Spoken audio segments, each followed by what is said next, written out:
Hey, what's up, everybody? So I was writing in my journal, and I really couldn't get the words out fast enough. But I was starting to think to myself, I did write it down. I want to lead a brilliant lifestyle, and it really had me thinking. Maybe that's what most of us are missing, especially in modern times like this, is because it's so easy to get off the path.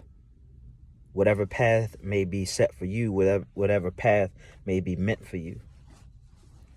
In a world where we have so much opportunity, so many resources, it's so easy to get stagnant by not knowing which direction to go. After all, there are so many directions,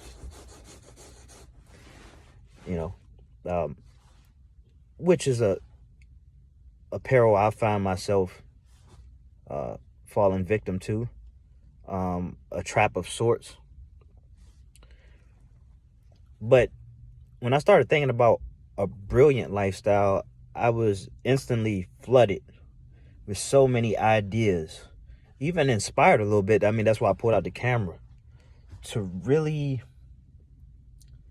dissect what it means to live a brilliant lifestyle and why the integration may be for you.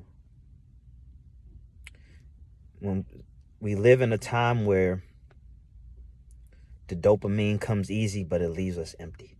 We don't have to work for it. And so I'll start there. We have to earn our dopamine. We must fight the urge to get it easily. All right? And I'm just as guilty as anybody else if this is a crime. It's not. But, I've been on the semen retention side, and I've been on the opposite of that, I have been disciplined with food, and then not so much. Disciplined with women, and not so much. Disciplined with TV time, video games, and then not so much. The true equalizer is the pursuit of something greater. By any means, every chance you get is the pursuit of something greater. If you're tired, you sleep. That makes life better for you, resting. All right?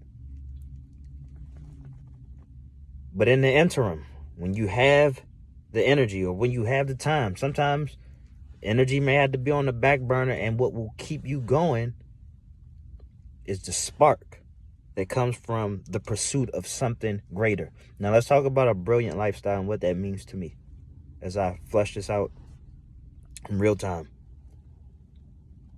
Journaling, constantly reflecting on what you're doing wrong, what you would like to do, who you are as a person, what would you like to have in your life, short term, long term, and what I like to call the bridge, which is the in-between, to connect the two. So you can constantly monitor your progress. All right, and the next thing, always acquiring information. You're doing it anyway when you're scrolling. There's information, it may be useless information, but you're doing it. But to be intentional about the information that you're seeking. And in order to get the best information, you have to ask better, clearer questions. You have to ask better questions. Specific questions, I should say. Specific questions are better questions. This is why it's important to tap in and be very clear about what your problems are and never try to run from them, because your problems are a part of the recipe. Your problems are a part of the answer. The answer does not exist without problems. Okay? When you take a math test, you have to solve all of these problems. All right? They need each other. So if you have problems, congratulations. You've already have a part of the equation. It's good to have problems. It's good to have something that needs to be solved. Okay?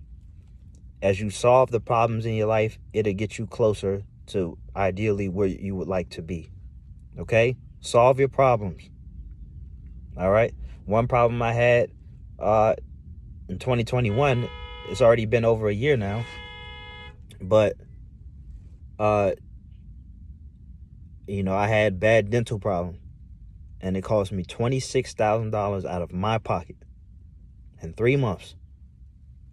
And fixing that problem made everything better for me. It raised my confidence. Now I smile more. I laugh harder. One less thing I gotta worry about. Okay? That's just for example. This is the first thing that came to my mind. Another thing. Where am I going to get money? And in this modern time where maybe you don't want to have to clock in for anybody, now you got to do what you got to do.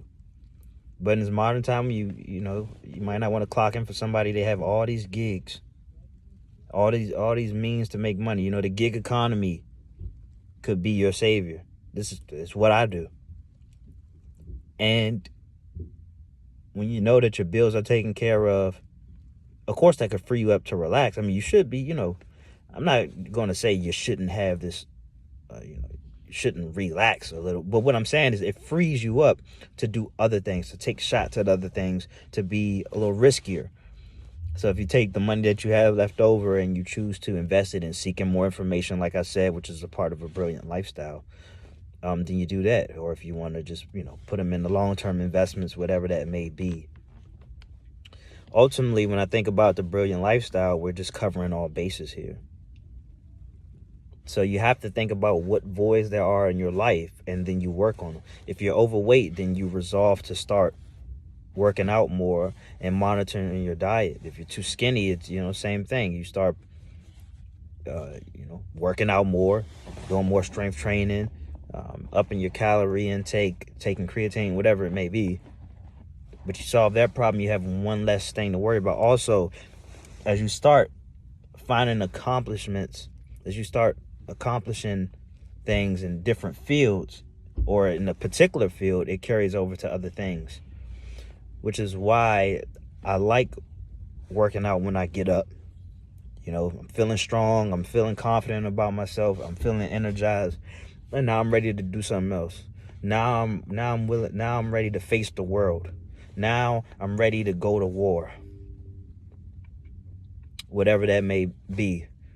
But usually and mostly, most of the time is for the mental war. You live in America long enough and you eat every day. For me, it's over 11,000 days, I think. It can make you soft, you know what I'm saying? It can make you soft.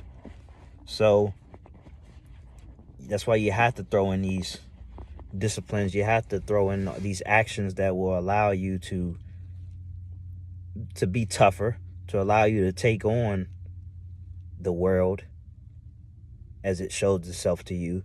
You want to be able to take it on, especially when you have children. And I have a child, and I learned very early on who I was when my child was born was not the man that was going to be able to lead anyone, but especially my child. So I had to change.